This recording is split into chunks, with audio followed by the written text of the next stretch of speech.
So basically what I want to do with the video today is just sort of give some tips, the things I do before a DLC, that hopefully will save you some time and maybe a bit of agony as well tomorrow when the DLC drops.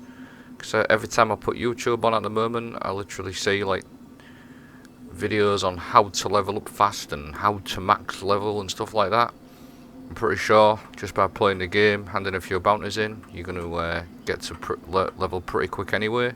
But if you have been hoarding bounties, take a look at this on your ghost, because this is what I've done. I've hoarded a lot of bounties as well, but it's going to be irrelevant if you're not careful with this here, because at the end of the season tonight or whenever the game goes offline, depending on your time zone, this blinding light mod here, this 12% one, that's going to actually be removed from the game. So if you've got this on your ghost already, I suggest before the game goes off for maintenance, I would put this mod on here, guiding light.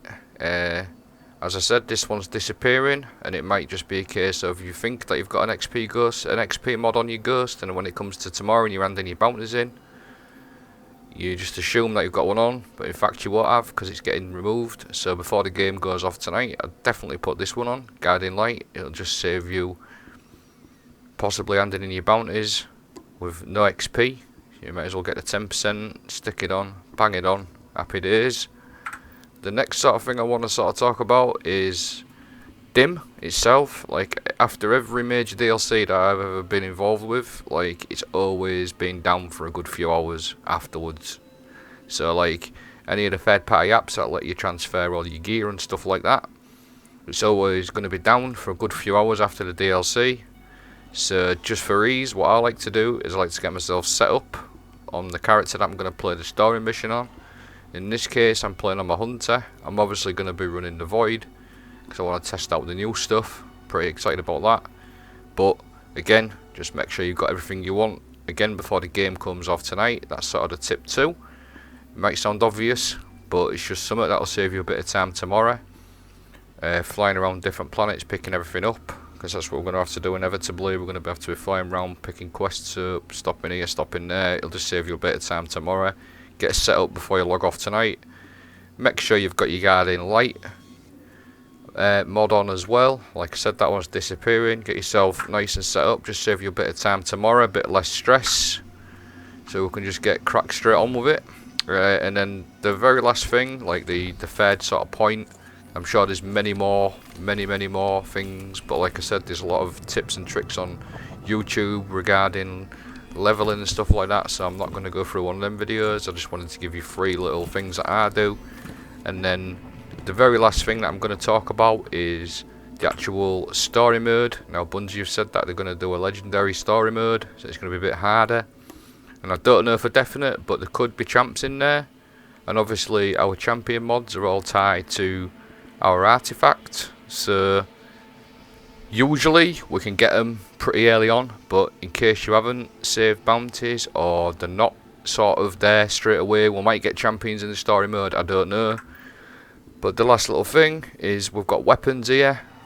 Don't forget that I've got barrier and overload and unstoppable mods on there built in. For example, ARBALEST, things like that. There's plenty. I'll leave them all in like a little some footage at the end, just so we can sort of get these ready as well, just in case we can't unlock the artifact mod for whatever reason, or they're a bit later on. We might need them if we're going straight into the story mode. We've got things like LAMENT, DIVINITY, all these type of good weapons. LAMENT's breath, like there's loads. I'll put a clip in, leave a few sort of screenshots of all the weapons, etc. But I hope it saved you a bit of time. Hopefully maybe saved you some XP as well. So I'm quickly just going to finish off now with the weapons that have all got these champion mods. Obviously ARBALEST, I've already mentioned that one, that's anti-barrier. We've also got things like Bastion, which is a really good gun, that's unstoppable built in, so good for unstoppables. ERIANA'S, just another anti-barrier. Divinity, that stuns overloads and obviously applies a debuff. Devil's Ruin, unstoppable.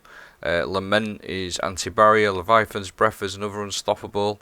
And then although this doesn't have champion sort of mods on it, but it's still a good gun to take. So is Divinity, because it applies an instant debuff to the enemies, and like I said in the artifacts, them sort of debuffs and buffs that you get from the artifact that we're used to already this season, things like the linear fusion sort of buff and stuff like that, we might not get them until later in the artifacts.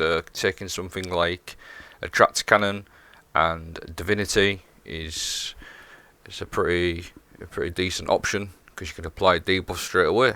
But yeah, I'm gonna do one and get ready myself, so I hope you've enjoyed it. Enjoy Witch Queen and take it easy.